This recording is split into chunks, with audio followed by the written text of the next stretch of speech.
more on this, we're joined by the CPUT's political party brand analyst, Kuhle Zwakala. Kuhle, thank you so much for your time this morning. 173 service providers were not on the Gauteng department's database, and they were procured via WhatsApp and phone calls. Is this regular even in an emergency? Morning, Anika. Look, this is a consequence of a culture of looting with impunity that's been created in various government spheres over the years, right? So, look, the Gauteng government department is not alone. They're not unique in this mess, and it's unfortunate because they've been seen comparatively. They've been seen to be the most effective department nationally, and particularly because of a figure in the form of Lusufi Panyaza. That's really a reputable person. But now, even a reputable person in the form of Lusufi is shut. He'll be forced to step down should these findings be compelling and prove that there was actually corruption. Kuhle, you know, when there's a state of disaster that's declared, and you've seen it sort of in drought areas, there's always a deviation which happens, and that's where a lot of the looting takes place. Is some of it, though, a massive scramble to find PPE? I remember those early days. Everybody was looking for masks. Everybody was looking for hazmat suits. They were looking for sanitizers.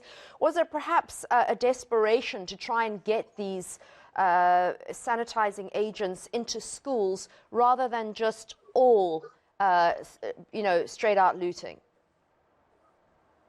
Anika, let's accept, right?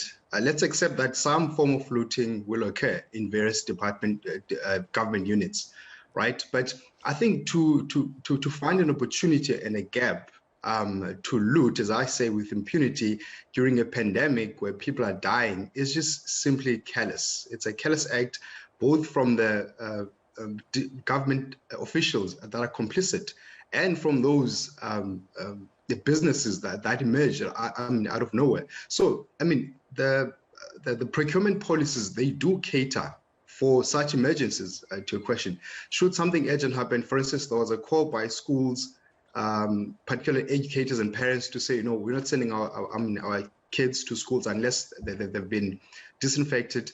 Yes, those are urgent matters, but the law does accommodate such. It's got very explicit guidelines in terms of pandemics and urgent procurement of PPEs. You're right, it's unconscionable and callous, as you correctly say. Do we have any idea of how many of these sort of pop-up sanitizing companies or mask companies were used and didn't actually deliver to the schools that needed it?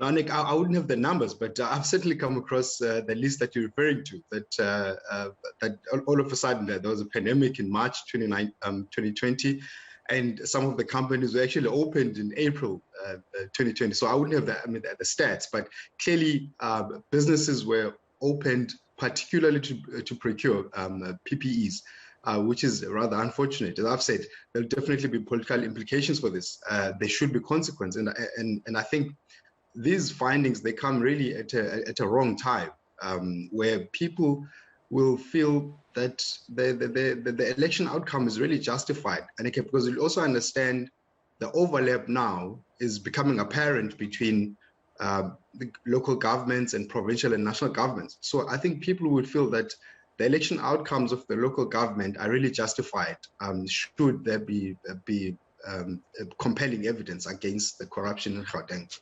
Just on a health point of view too, it had a roll-on effect with people losing trust in government and therefore not wanting to be vaccinated. So there was that outcome in collateral damage as well. The SIU's been pretty good in following up and recovering monies looted. The NPA, Andy Motibi said on the weekend, has not been as efficient, perhaps. We should not get to that. As citizens, we should not be put in a position where the government is relinquishing its responsibilities to law agencies, right?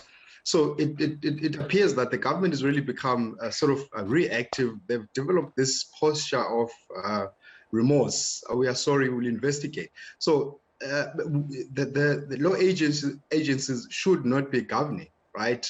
As I said again, the government seems to be relying or rather giving their responsibilities to these law agencies. So there will be political implications, of course. There will be political influences because largely these government agencies are formulated by deployees of political parties. So there will definitely be bias. I mean, I stand by that to say there will definitely be political bias between the contradictions, be it the SIU, the NPA, or even the Hawks for that matter. You remember, Annika, the whole saga between the Hawks and the NPA and the Premier of the Eastern Cape case and Isma Khashoggi, so on and so forth. So there will definitely be some political bias. As I said again, we should not get to that. Government agencies should do what they're supposed to do according to law and not relinquish their responsibilities to law agencies. Absolutely agree with you there, but unfortunately many of them are going to have to face the wrath of the law because they just haven't been sticking to those PFMA guidelines and deviations that Treasury requires. CPUT's political party brand analyst Kuhle Zwakala, thank you again.